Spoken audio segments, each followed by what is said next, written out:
Welcome to Whispered Women's Stories. Imagine working night after night, saving every dollar, finally buying yourself one small luxury, only to have it shattered on the floor by someone who never respected you. Most women would break, but our heroine didn't. Today's story is about the moment she stopped swallowing humiliation, stood her ground, and changed the entire balance of this home without raising her voice. Stay with me. This quiet rebellion is the loudest one yet. 01. On Saturday morning, a deep engine rumble drifted up from the parking lot of our old apartment complex. Definitely not a sound we heard often. I was watering the pothos on the balcony when I glanced down. A sleek, pitch-black luxury van was parked right by the entrance. The side door slid open and the driver got out, popped the trunk, and hauled out 3 massive silver suitcases, letting them drop onto the dusty concrete with 2 loud thuds. Then he climbed back into the van, stepped on the gas, and sped off like he was running from something. Standing there in the middle of it all was my sister-in-law, Sophia Thorne. She was dressed head to toe in a perfectly tailored Chanel tweed set, wearing 7-inch nude heels and a pair of oversized sunglasses that covered half her face. In front of this old red brick apartment building with peeling paint, she looked like a runway model who'd wandered onto the wrong set, completely out of place. Oh my goodness, Sophia's home. My mother-in-law called out from the kitchen. She wiped her hands on a towel and rushed out, thrilled. I quickly put down the watering can and followed her downstairs. Just as we reached the stairwell, we saw Sophia standing in front of the rusty metal security door, frowning. She didn't even try to touch it. She lifted the pointed toe of her expensive heel and nudged the corner of the door open as if the doorknob carried some deadly germs. Hi, Mom. Hi, sis-in-law. When she saw us, she took off her sunglasses, revealing her flawlessly done makeup. But her expression didn't show even a hint of warmth from a long-awaited reunion, just a quiet, assessing sort of judgment. Oh, honey, why didn't you tell us you were coming? And how come that driver didn't help you bring these upstairs? My mother-in-law fussed, reaching for one of the chest-high suitcases. Sophia subtly blocked her and said calmly, "He's new. Doesn't know the rules yet. I'll tell my sweetheart to fire him later." Mom, don't touch these. The handles are lambskin. You were prepping veggies just now? Your hands still have dirt on them? It'll ruin the leather. My mother-in-law froze mid-reach, then awkwardly pulled back and rubbed her hands on her apron. Right. My hands are rough. I better not mess up your things. I stepped forward with a smile to ease the tension. I can grab them. I just washed my hands. No need, sis-in-law. Sophia glanced at me, her eyes pausing briefly on my plain cotton loungewear before sliding away. These are heavy. Let my brother come down and carry them. And seriously, why is the hallway sensor light still broken? It's pitch black in here and it smells damp. Someone could fall. My husband, Gideon Thorne, heard the noise and came running down in slippers. He grabbed 2 suitcases at once and struggled up the stairs, breathing hard. Sophia followed behind him, carrying nothing but her tiny Hermes bag, the kind you need to spend tens of thousands just to qualify to buy, swaying elegantly as she walked. Once inside, she didn't sit down. Instead, she stood in the middle of the living room, looking slowly around the home she'd lived in for over 20 years. Sophia, sit. I'll cut you some fruit, my mother-in-law said, rushing around. Don't bother, Mom. Sophia brushed a finger across the armrest of the fabric sofa. She didn't sit. Her frown only deepened. Sis-in-law, you still haven't changed this couch? Cloth sofas collect the most dust mites. You can't see them, but they're everywhere.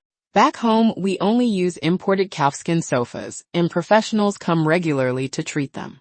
Adults can deal with this kind of environment, but it's not good for a kid's respiratory system. My hand paused around the teacup I was holding. I forced a smile. I just washed the sofa covers last week and dried them in the sun. Sophia accepted the cup, but didn't drink. She just swirled it lightly and sighed. Sunlight doesn't fix everything. Sis-in-law, quality of life isn't something you can make up for just by trying hard. I'll send a leather sofa set over for you guys later. Since I'm back, I can't stand by and watch you live like this. Gideon wiped sweat from his forehead and chuckled. You're always looking out for us. By the way, what brings you back so suddenly? Where's your honey? Sophia stiffened for a fraction of a second, then relaxed again. She brushed a curl of hair behind her ear and said casually, "Oh, the house in our gated community is undergoing a full air quality overhaul, and we need a feng shui consultant to redo the layout, which will take at least 2 weeks. It's a mess over there, so I figured I'd stay here for a bit and, experience regular people life again." A little reminder of the old days. Of course. Big homes need lots of upkeep, my mother-in-law said, glowing with pride. Like her daughter wasn't just living in a fancy house, but a whole palace. I watched Sophia's glamorous silhouette and couldn't shake the feeling that something was off. That new driver who didn't know the rules, the way she refused to touch the doorknob. That flicker of panic when my husband mentioned her sweetheart. Was everything really as perfect as she claimed? How to? Sophia's very first dinner back was already a slap in the face for me. To welcome her, I had taken half a day off work and gone to the farmer's market to buy the freshest shrimp and ribs I could find, then cooked a full table of homemade dishes. The food was steaming on the table. Gideon picked up a rib for her. "Here, sis. Try your sister-in-law's cooking." Sweet and sour ribs are her signature dish. Sophia stared at the glossy ribs sitting in her bowl. She didn't pick up her chopsticks. Instead, she pulled out something pin-shaped from her tiny purse. "What's that?" my mother-in-law asked curiously. "A food probe," Sophia said casually. She inserted the probe into the rib, checked the reading, then shook her head. She picked up the rib and dropped it into the discard dish. "Both the heavy metals and the fat content are over the limit." She sighed and looked at Gideon with disappointment, like she was scolding a child. "Look at your stomach now, big bro. This is what happens when you eat stuff like this." Back home, our chef cooks strictly according to the nutritionist's meal plan. Greasy, salty food like this. That's the kind of thing we ate when we were broke. It'll give you high cholesterol, high blood pressure, everything high. Everyone's chopsticks froze mid-air. I looked at the dishes I'd spent all afternoon preparing, now being dismissed like trash, and my chest tightened as if stuffed with cotton. "Sis-in-law, don't take it the wrong way." Sophia seemed to sense the awkwardness and flashed me a smile, but it didn't reach her eyes. "I'm doing this for my brothers and mom and dad's health. These eating habits have to change. Starting tomorrow, stop eating fried dough and soy milk for breakfast. I'll have someone send over some imported oats and avocados." Right, we should listen to Sophia. My mother-in-law immediately switched sides and reached for the vegetables. We're old-fashioned. We need to learn how to stay healthy from her. Gideon rubbed his stomach awkwardly. "I do need to lose weight." She's right. And so, from that day on, Sophia began her full-scale home makeover. The next morning, I woke up and found the potted plants, the pothos and money trees I'd taken care of for 3 years, completely gone from the balcony. "Mom, where are my plants?" I asked quickly. "Oh, Sophia told us to throw them out," my mother-in-law said casually while hanging laundry, like she was talking about tossing an empty grocery bag. "Thrown out?" My temper shot straight up.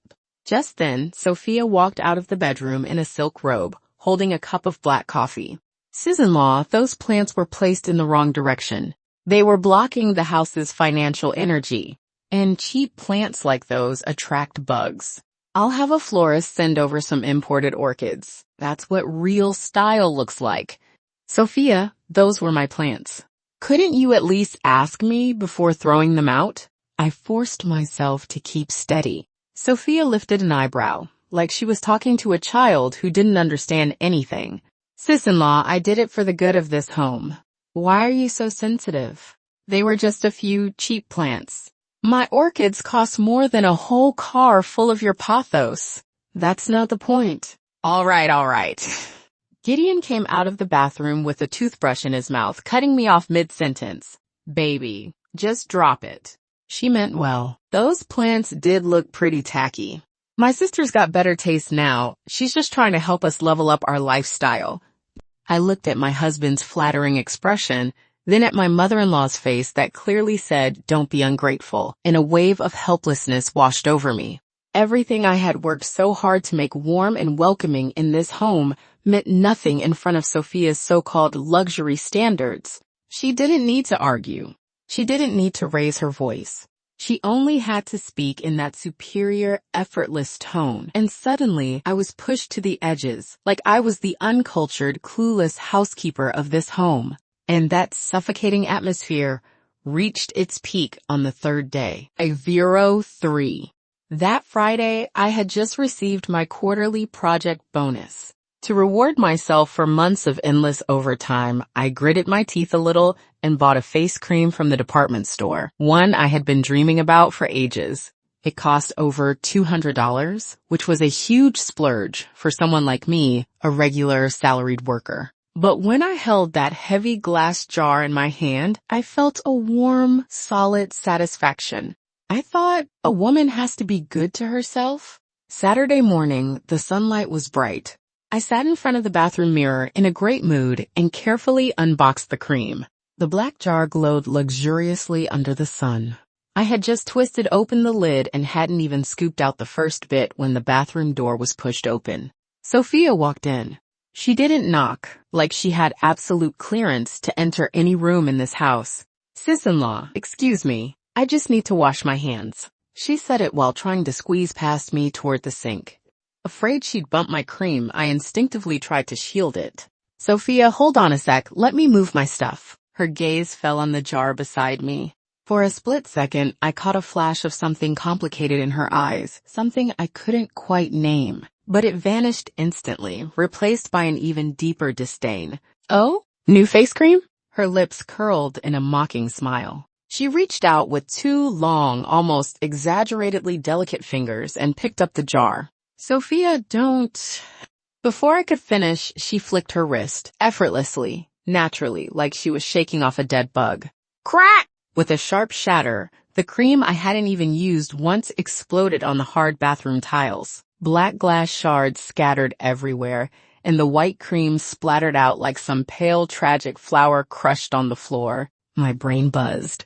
In that moment, heartbreak, anger, humiliation, every emotion crashed together and froze me in place. "Oops, slipped?" Sophia said the words, but her face showed zero remorse. She calmly turned on the faucet and washed her perfectly clean fingers, watching my darkening expression through the mirror. "Sis-in-law, don't be upset. Stuff you buy at regular counters, it's all chemicals slapped together. They fool people like you, working-class shoppers. The active ingredients expired ages ago." She shut off the water, pulled out a paper towel, dried her hands elegantly, then glanced at the mess on the floor with casual indifference. "No offense, but something like that? At my place, even the housekeeper wouldn't use it on her feet. She'd say it's too thin and might ruin her heel skin. I'm actually doing you a favor. Using cheap products like this ruins your face long term." She walked to the door, then paused and turned her head. "Enough with the expression. I'll have my personal skincare consultant send you a special set later." That's what real skincare looks like. Maybe I had gotten so angry that I became calm. I didn't scream like a hysterical person. I didn't cry. I squatted down and picked up the broken jar. More than half the cream still clung to the bottom piece. "Sophia." I called after her. She stopped, annoyed. "What now?" I stood, gripping the shattered base in my hand, stared straight into her eyes, and spoke slowly, clearly. "I don't know when your special products will arrive, but this cream, this one, I earned it by working overtime, typing word by word, hour after hour. I bought it with my own labor. It is clean." I stepped closer. "If you don't respect it, you don't respect me. In this house, you can refuse to eat my cooking, you can dislike my couch, fine. But you don't get to stomp on the things I work hard for." Sophia clearly didn't expect someone as mild as me to talk back. Her eyes darted away for a moment, and her perfect, superior expression cracked slightly. "Ugh, fine. Use your trash then." Her voice went sharp with embarrassment and anger. "I try to help and you act like this? Some people are just born stuck in their broke little lives." With that, she stomped away in her heels, clack, clack, clack, and slammed the bedroom door behind her. I stared at that closed door, and the suspicion in my heart only grew stronger. 0-4. After the face cream incident, the relationship between Sophia and me dropped to freezing point. But she didn't seem to care at all. She still strutted around the house every day giving orders or sent voice messages on her phone talking about some multi-million investment scheme. Still, as long as you pay attention, a fox's tail will always show. Over the past few days, several packages for Sophia arrived one after another. Every time the courier delivered them, she'd snatch them up like she was guarding against thieves and rush straight back to her room. But while helping her sign for one, I happened to catch a glimpse of the sender's note. One of them was marked, a grade replica, no labels. Is that really something a so-called wealthy socialite would buy? What made me even more suspicious was that the pair of gold bangles my mother-in-law always wore suddenly disappeared. They were heirlooms left by my father-in-law before he passed away. My mother-in-law treasured them so much she even took them off when showering, afraid of losing them. I asked her where the bangles went. She seemed uneasy and avoided my eyes as she said, "Oh, Sophia said the design is outdated and the gold looks dull from oxidation. She took them to a high-end gold shop she knows to have them professionally cleaned and restored. She'll bring them back in a few days." Cleaning and restoring? Does that really take several days? That night, I got up to use the bathroom. When I passed by the guest room, I heard a muffled voice coming from the balcony. It was Sophia. Thinking of all her strange behavior these days, I instinctively lightened my steps and leaned closer to listen. "Honey, I really know I was wrong. Can you please unblock my secondary card? I don't even have money for food right now." Her voice was low and trembling, nothing like her arrogant, bossy tone during the day. She sounded small and desperate, like a speck of dust. "I can definitely take care of that house. Just give me a few more days. I'm trying to convince my brother. I'm begging you. Don't sue me. Don't force things to the point of no return." My heart skipped a beat. A house? What house was she trying to take care of? Could it be she didn't come back this time because of the home renovation at all, but because she had her eyes on our family's house? 05. The next day was Sunday, and everyone was home. After lunch, Sophia suddenly called Gideon and my mother-in-law into the living room with a solemn expression. She even poured me a glass of water, her attitude unusually polite. Mom, brother, sister-in-law. The truth is, I came back this time with some good news for all of us. Sophia sat in the center of the sofa. From her Hermes bag, she pulled out a stack of documents and announced proudly, "Someone in my circle recently got access to an internal housing exchange quota. Because I have connections, we can use our old apartment in the school district to exchange for a large luxury flat in the new development zone, over 200 square meters with a river view. The appreciation potential is huge." Gideon and my mother-in-law were stunned. Exchange? How much do we need to pay on top? Gideon swallowed hard. No extra money. Sophia waved generously. That's the rare opportunity here. But there's a small procedural hurdle. This quota is only for high net worth talent introduction, which means me. So we need to transfer the old apartment to my name first. Once I have the title deed, I can handle the exchange procedures. When the new apartment is ready, we'll put Mom's name on it. She turned to Gideon and dangled a juicy lure. "Brother, once it goes through, I'll get you a Porsche Cayenne with the profit difference. And Mom's old gold bangles? I'll replace them with a full gold Buddha set." Porsche? Gideon shot up from his seat in excitement, hands shaking. My mother-in-law was grinning from ear to ear. "My daughter is so capable, so filial." "Sister-in-law, what do you think?" Sophia turned toward me, and there was a faint hint of urgency in her eyes. "This is for the good of our whole family. As long as you sign, we can transfer the property tomorrow." I stared at her perfectly made-up face, but all I felt inside was cold. Last night's phone call. Today's push for a transfer. Suddenly everything lined up. This is a big decision. "I need some time to think," I said, not exposing her on the spot, but buying time. Sophia's smile stiffened, but she forced herself to continue. "All right, but please hurry.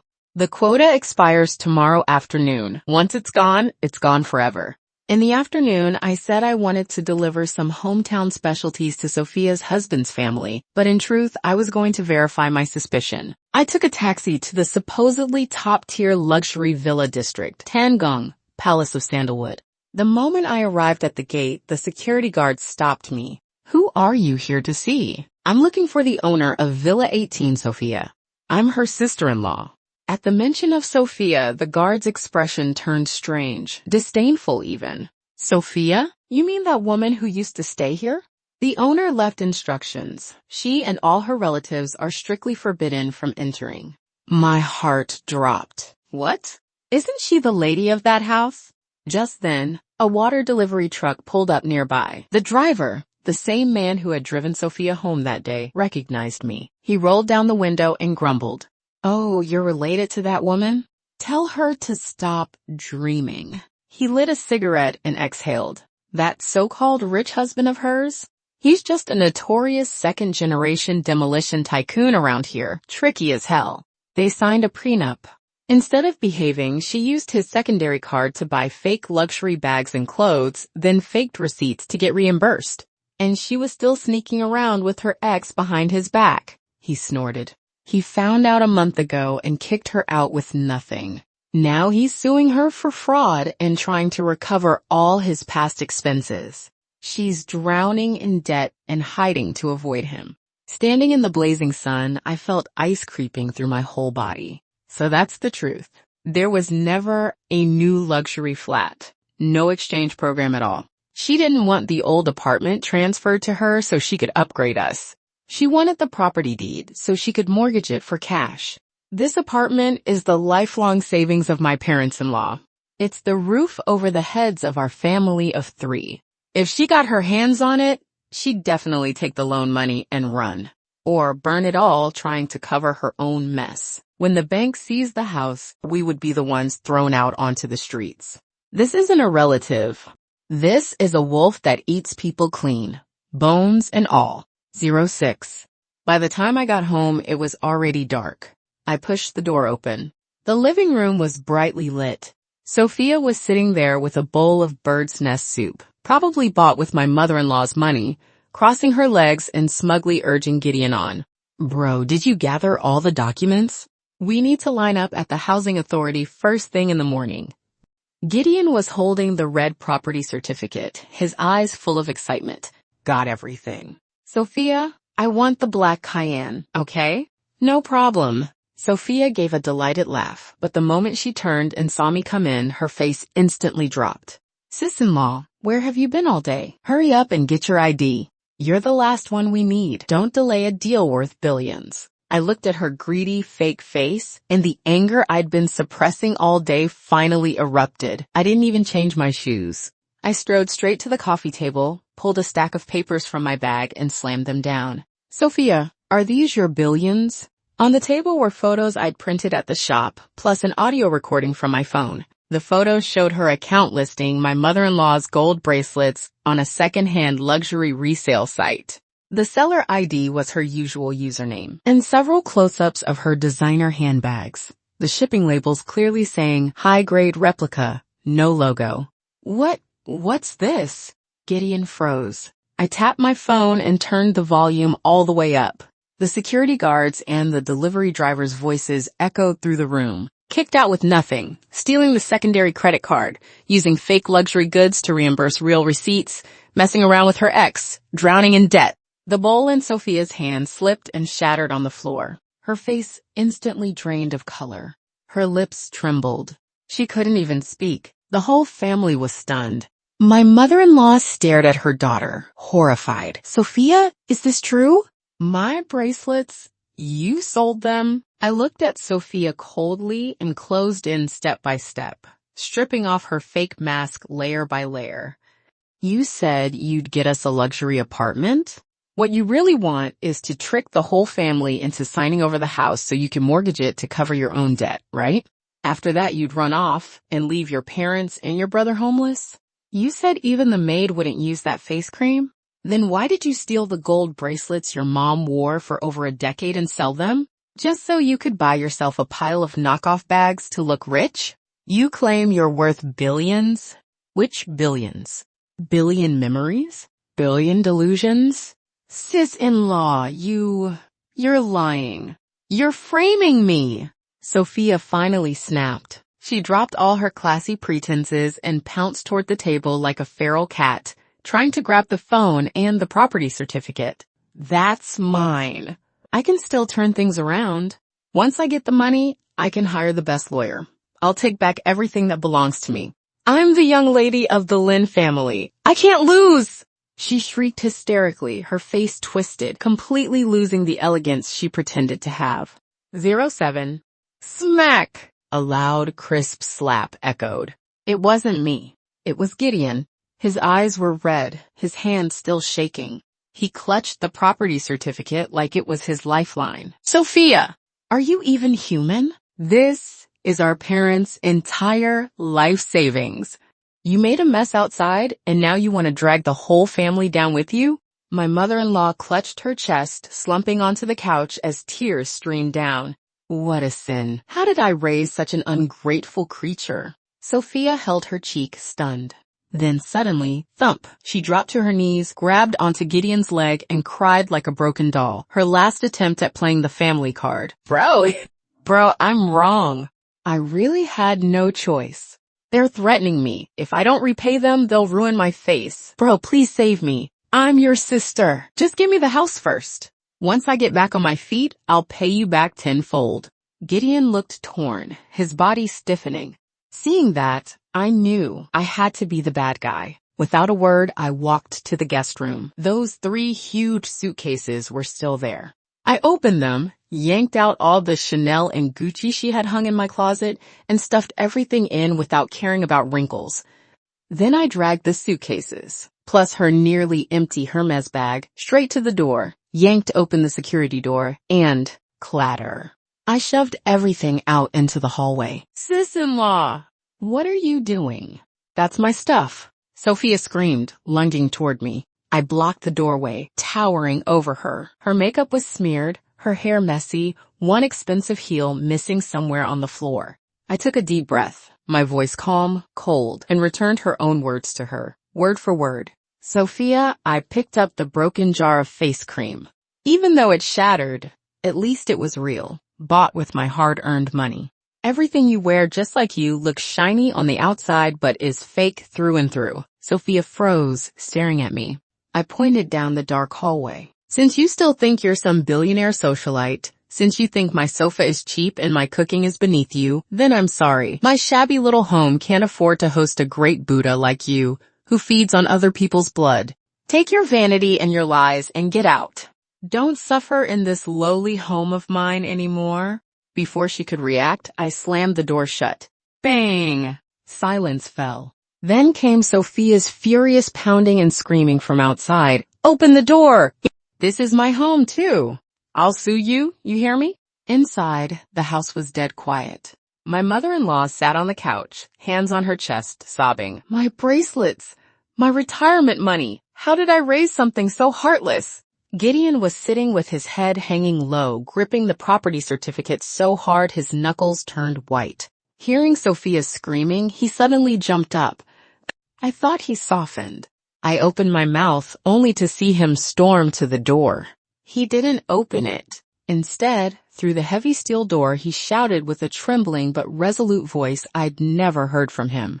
Sophia, get out. If your sister-in-law hadn't stopped you, our whole family would have been on the streets. I have no sister like you. Mom and Dad have no daughter like you. If you dare cause trouble again, I'll report you for fraud. The noise outside abruptly stopped. Sophia clearly didn't expect her timid brother to break once and for all. After a long while, I heard heels scraping down the stairs, the thudding of suitcase wheels bumping step by step, and then silence. Gideon turned around, eyes red. He looked at me, lips trembling, then collapsed onto the floor and slapped himself hard. Wife, I'm sorry. I'm really sorry. I was out of my mind. I almost destroyed our home. My mother-in-law staggered toward me as well, holding my hand with shame all over her face. Daughter-in-law, I was foolish. I wronged you. From now on, this home listens to you. I won't interfere anymore. Looking at these 2 shaken, frightened people, the heavy pressure in my chest finally loosened. It's okay. It's all over now. I helped them both up.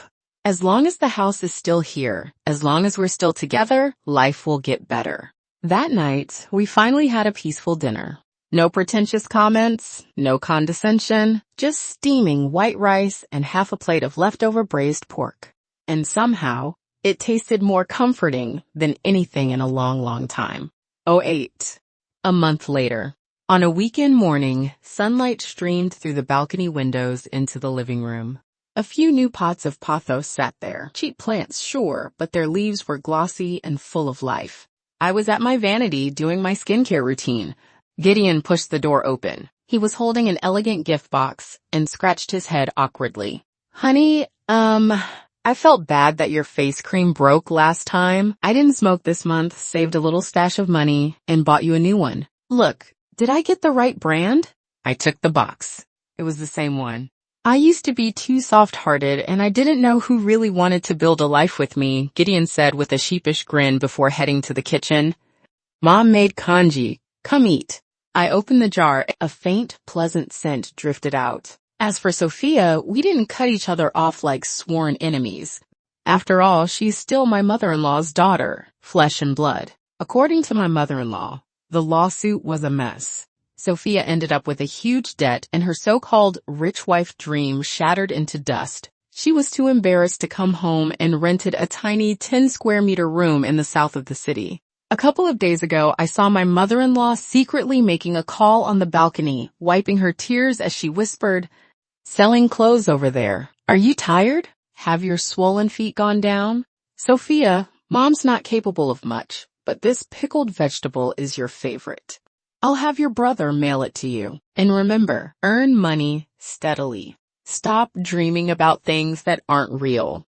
Gideon listened quietly beside her, sighed, and helped seal the package with tape. I didn't stop them, nor did I mock her. I knew that for Sophia, falling from a dream world high into the mud, having to swallow her pride just to stand behind a counter for a few thousand yuan a month and squeeze into packed subways, that was already life's harshest punishment. And for our family, keeping this careful distance, neither too close nor too cold, protected our boundaries while preserving the last bit of family ties. During breakfast, I picked up some pickled vegetables for my mother-in-law. Mom, if Sophia's really struggling, let her come back next month for a meal. But I'm saying this up front. No talk about borrowing money. She can eat here, that's it. My mother-in-law froze, her eyes turning red.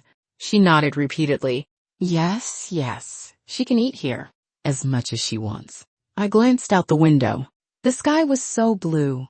Life doesn't need flashy special treatment to look good, nor does it need a cruel clean break. Real strength is seeing life for what it truly is and still choosing to guard your own days. Kind but not indulgent, clear-headed yet warm. Thank you for watching Whispered Women's Stories. What stays with me from this chapter is not Sophia's fall from her princess dream, nor the broken bottle on the tiles, but the woman who learned to protect her dignity without losing her softness. She didn't seek revenge, she simply drew her line and let life handle the rest. Because real power isn't cruelty, it's clarity. If this touched you, remember to like, subscribe, and join me next time for more stories of women who rise in their own quiet, brilliant ways.